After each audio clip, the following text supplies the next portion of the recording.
This terrifying story is about a disturbing app created by Organization X in 2030 when artificial intelligence, AI technology, had advanced dramatically. Taking advantage of the growing wealth inequality, Organization X secretly tested terrifying apps, which were later released to the market. Our protagonist, Felix, is a single, unemployed man. He's angry because his best friend suddenly became wealthy very quickly. From being a jobless person, his friend Bob simply needed to go out during the day with his phone. And by evening, he would come back with a pile of money. Felix believed his friend was hiding some kind of secret, so he decided to follow him to uncover the truth. After following Bob for a while, Felix saw Bob stop and take a photo of a young, handsome guy. Felix was very curious. Could it be that his friend was working as a private detective? But that didn't make sense. Why only photograph the man's face? Felix still couldn't figure out his friend's secret to making money. Suddenly, he saw Bob rush somewhere. Bob turned into a restroom area. Continuing to follow, Felix was very curious and thought, could Bob be some kind of pervert? Following along, Felix saw Bob hold up his phone and talk to it. Bob said, "Good morning," to the phone. When the voice responded, Felix immediately recognized it as the voice of an AI app. But then, he was stunned. From the phone, tentacles started to emerge and rush towards Bob's face. Felix could clearly hear the commands Bob was giving and the responses from the phone. It turned out to be a face-changing app controlled by artificial intelligence. Bob requested it to recreate the handsome face of the person he had just photographed. It took about a minute for the app to process the data. Then, more tentacles grew from the phone. They quickly attached themselves to Bob's face, covering his entire head. In just a few seconds, Bob's face changed to one that was younger and more handsome. Bob successfully stole the face of the young man he had photographed earlier, right down to the mole. Felix finally discovered his friend's secret. This was truly terrifying. Suddenly, Bob turned around. Luckily, Felix hid quickly, so he wasn't noticed. Outside, the girlfriend of the young man Bob had photographed was screaming in terror. She didn't understand why her boyfriend suddenly collapsed and died, looking horrifyingly lifeless. Felix rushed outside to see. When he witnessed the scene, he couldn't believe his eyes. The young man's face had been completely skinned off, and blood was splattered everywhere. He died in an agonizing and sudden way. Witnessing this, Felix was utterly confused. Could something like this actually happen? What kind of terrifying force could have caused such a horrific death? There was no doubt now. The cause of this death was Bob, and the terrifying app on his phone was responsible. Meanwhile, Bob walked away nonchalantly, as if this had happened many times before. Continuing to follow his friend, Felix saw a wealthy woman driving a luxury car to pick Bob up. It turned out to be a rich widow. Felix realized that Bob was making money from these wealthy women. Bob had stolen the handsome face to charm rich women and get them to financially support him. Felix, seeing this as an incredible opportunity, never expected such a simple method could work so well. If he had that app, he could escape poverty. So Felix decided to meet his friend and ask him for help. He figured Bob wouldn't want anyone to know his secret, so Felix could use that to his advantage. That afternoon, Felix invited Bob to meet and talk, and of course he was well prepared. As soon as Bob met Felix, he told him that his girlfriend had gifted him a villa and that he would no longer be living with Felix. Hearing this, Felix immediately said that he already knew Bob's secret. and that Bob didn't need to hide it anymore. As close friends, Bob should share it with him. Bob quickly asked, "What secret do I have? I've just got a good job lately and made more money." But Felix bluntly mentioned the bizarre thing Bob had done to steal the face of the young man, and he had already figured out the secret. Bob didn't need to hide it anymore. Exposed, Bob became panicked and immediately asked Felix what he intended to do. Since this involved lives, if it got out, Bob would end up in jail. Felix immediately explained his plan. He wanted Bob to share the app with him, and only the two of them would know the secret. It turned out the app was a face-changing application. Bob learned about it through a deep web network and needed a code to use it. Once opened, the app could steal someone's face by simply taking a picture. However, this also meant taking their life. So Felix asked Bob if he could use it. However, Bob said the face only lasted for 3 days, so he couldn't share it with anyone. Felix was shocked. "So, every 3 days, you have to kill someone?"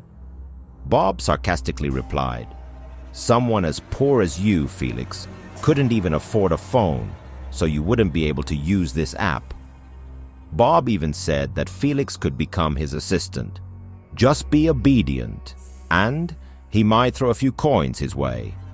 Hearing this, Felix was furious. With Bob's attitude, Felix didn't need to hold back anymore. Since he knew all about the secret of the phone, Felix immediately grabbed Bob's phone and mockingly called him a fool. He said he was going to rip Bob's face off. Before Bob knew it, it was too late. Felix had secretly taken a photo of Bob as soon as he grabbed his phone, and in an instant, Bob's face became hot and painful. A loud noise echoed, and Bob's face was ripped off, blood splattering everywhere. The process was being carried out. Tentacles began emerging from the phone, and Felix became smug. The long, numerous tentacles covered Felix's face, carrying out the face change process for him. In just a moment, Felix's face was replaced with Bob's. Everything was perfect. With the advantage he had, Felix successfully stole Bob's phone and mockingly said that this was the price Bob had to pay for mocking him.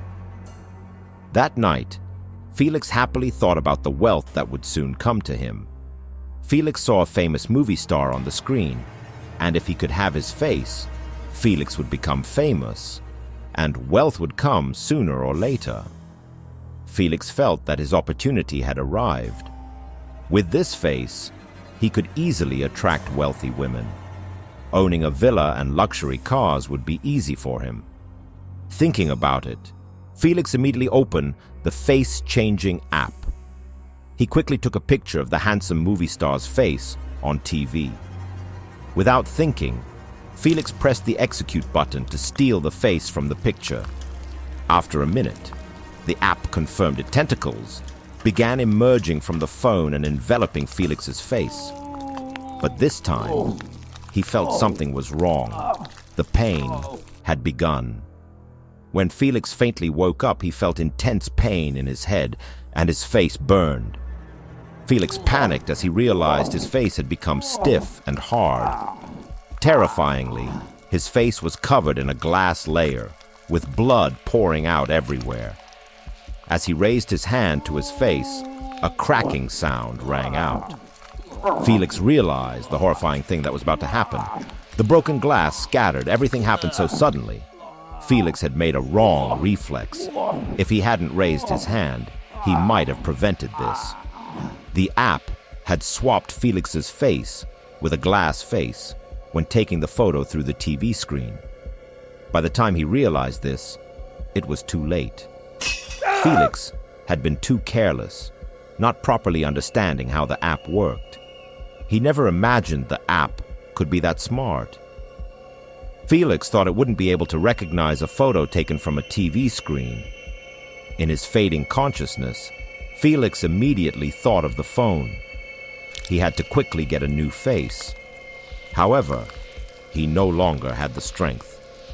Death came to him too fast.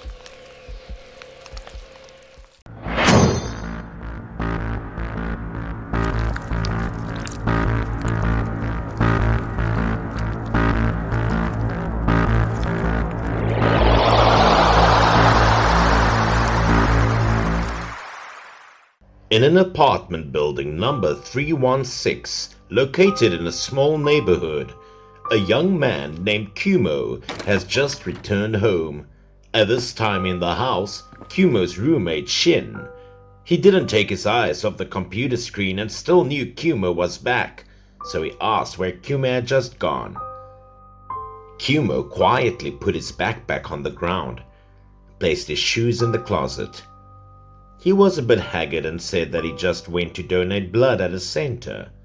Shin was still focused on the computer but still curious as to why his friend was so passionate about donating blood. For him, there was nothing scarier than seeing a needle. This image reminded him of a leech sucking blood. But out there, everyone knew that donating blood had great benefits. It could help filter out the old blood, regenerate new blood, and reduce the risk of stroke and heart disease. Kumo showed pride when he donated over 5 times.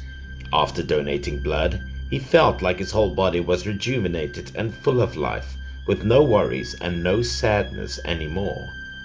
Kumo's words made Shin suddenly seem to have found the light of truth.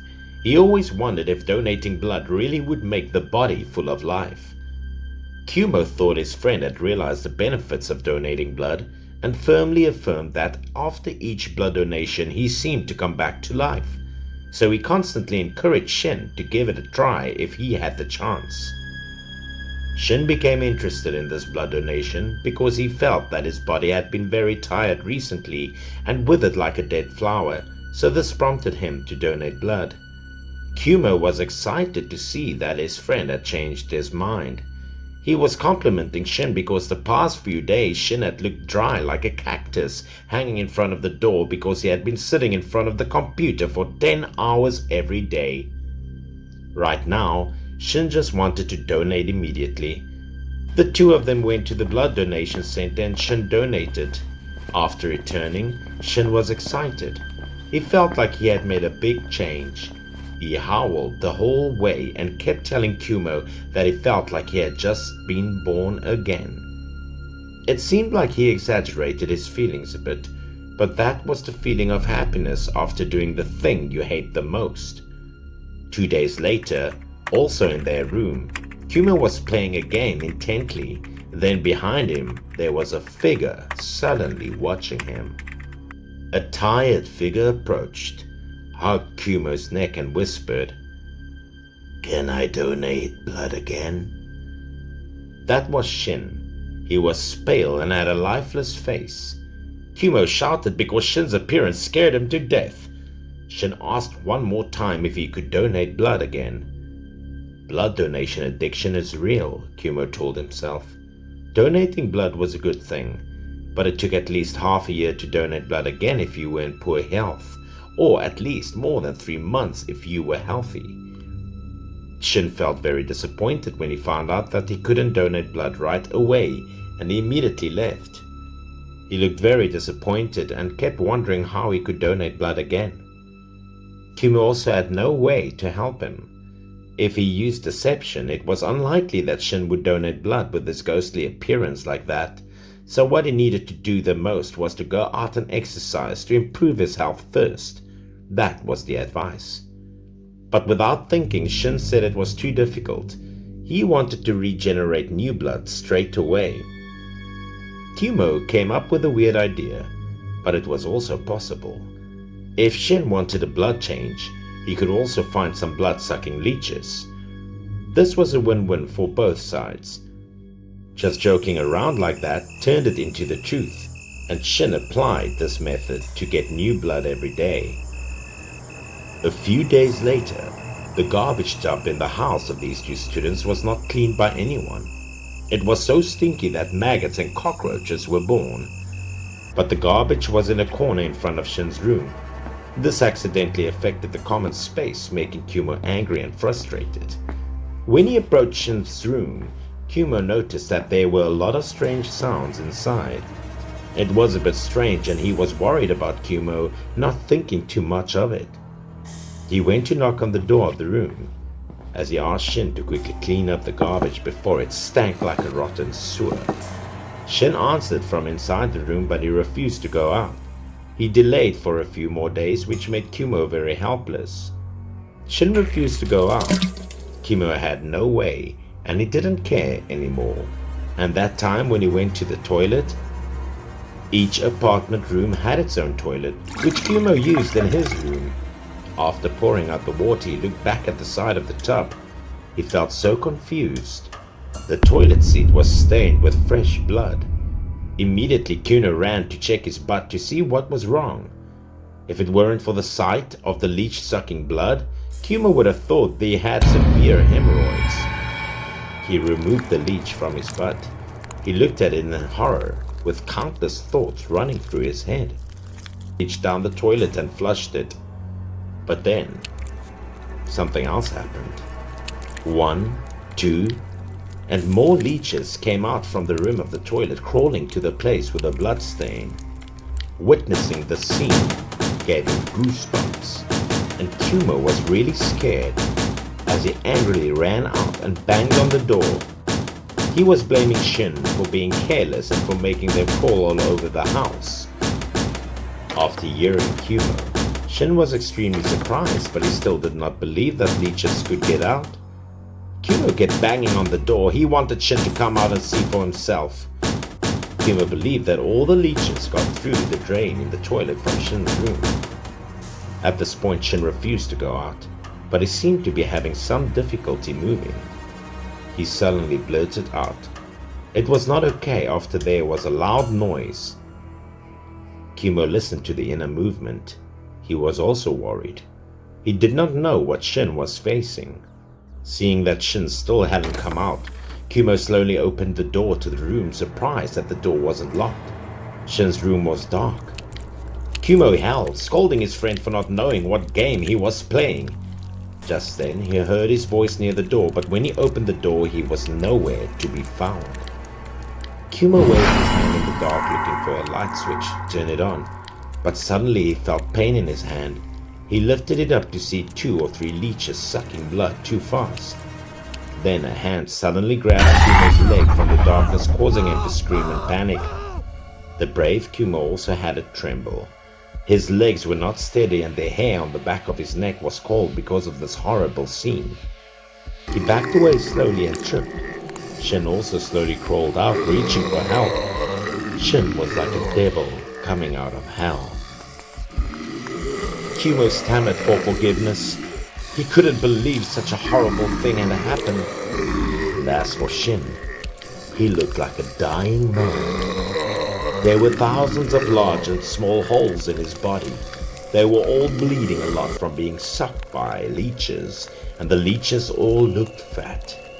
Kumo screamed in fear, warning Shin not to come near. Now he just wanted to rush out of the house and find a place to hide before thinking about finding a way to save his friend. As for Shin, he could have been satisfied and gotten a blood change every day, but he had to pay with his life.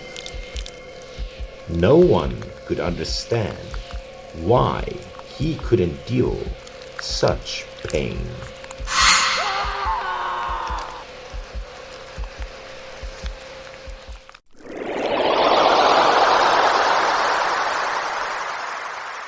One day, our family was watching the news on TV, and in recent years, the environmental pollution index in the city was skyrocketing remarkably. Therefore, relevant experts called for increased protection of the environment from heavy pollution and the need to rectify polluting enterprises. If the immediate action was not taken, an ecological disaster of a large scale could break out at any time. As my family was watching TV, I noticed something strange outside as I looked out of the window curiously. All my doubts disappeared when I saw snow. It was special because for the first time I saw snow falling in front of me with my own eyes, seeing that the place where I lived never had snow before. I immediately told my mother, but she didn't believe me and thought I was talking nonsense, because how could it snow in the summer? She couldn't believe it, so she went outside to see it for herself, and she was also surprised because this snow for this season was indeed real. After that, my family would put on warm clothes because it was very cold. When we got out to play in the snow, I really enjoyed it. I said, "Wow, what a big snowstorm!" The unseasonal snowfall made my mother a bit worried. She wondered if this had any effect on the health of the family. And at this point my father reassured us that there was no problem at all. My dad also said that because I've never been in real snow, this was a rare opportunity to let us have fun. And at that moment my father caught a big mosquito. It was rare that snowflakes and mosquitoes appeared at the same time. This phenomenon must be said to be unique. While I was playing in the snow with my family, I called my dad to catch a ball. At that moment, my dad ducked for the snowball that was going over him. My mom and I were on the same team and to fight my dad with snowballs. My mother covered the snowball and gave it to me. She threw it at my dad. Suddenly, the ball flew into my father's eyes and he couldn't seem to see anything. After a while, the whole family had fun with snowballs, and we decided to rest on the snow together. My leg was a little bit sore. My mother turned to me and asked if it hurt from running a lot, but actually it was not that I was tired from running, but they were indeed very itchy and painful. My mother helped me to sit up, and for a while she checked to see if my leg was okay. I felt pain as she took off my shoes, and as soon as she saw my legs, she panicked. She told me to endure the pain a little, and at a glance I could see that the soles of my feet were very swollen. The swelling was getting bigger and bigger, and the blood was seeping out of white socks. As soon as I opened the socks, it was a horrible thing. Inside my feet were countless mosquitoes crawling in parasitically scary ways. My mother suddenly realized this was a horrible thing. She shouted to my father that he should come right away, as this snow was something bad. My father felt the same way and urged my mother to take me inside. At the time, the TV was also broadcasting an emergency announcement. A storm was coming to the city. It contained many mutant insects released from an X-organization research center, to be exact white spherical objects in the form of snow. And the TV went on to say that when it came into contact with the surface of a human skin, it would absorb heat and expand quickly. Moreover, this type of mosquito was very keen to attack humans. They would eat deep into your flesh and blood. News reports advised people to quickly evacuate all the buildings immediately and close the doors and windows because the insects would die within 24 hours after they fell to the ground. So everyone took the time to find a place to hide and survive this important 24 hours. When I heard it, my dad was really surprised and didn't believe it was true. He was afraid that something bad would happen to me with all these mosquito bites. My mom told me there was something wrong with the snow because it was full of bugs and mosquitoes, and told my dad to get some mosquito spray right away. My father immediately went to get the spray bottle. When he came back, both my mother and father were extremely alarmed. On my feet had appeared a bunch of holes. My father was scared and worried about me. My mother also panicked but tried to hold back and reassure me. She immediately used bug spray and sprayed it on my feet. She was careful, as she used little by little. I knew something was wrong as my leg was painful, as if something was eating out my flesh. Luckily, many bugs left my skin as my mom was spraying them. Many bugs and mosquitoes kept falling to the ground. My mother was over the moon and said everything was fine because the bugs were already dead. But I didn't expect my mouth to continue to hurt. Then again, I asked my parents for help because my mouth was in pain, like something was coming out of my skin. When my mother heard that, she became more and more worried about me, and her tears didn't stop falling. Even more surprising was that there was something a little strange about my father. Maybe after the snowball fight we had, it was because of one that touched his eye. Once again, the dismay on my mother's face was evident because she knew the scariest thing was going on. The mosquitoes took refuge in the snowstorm and attacked us. How long did our family last?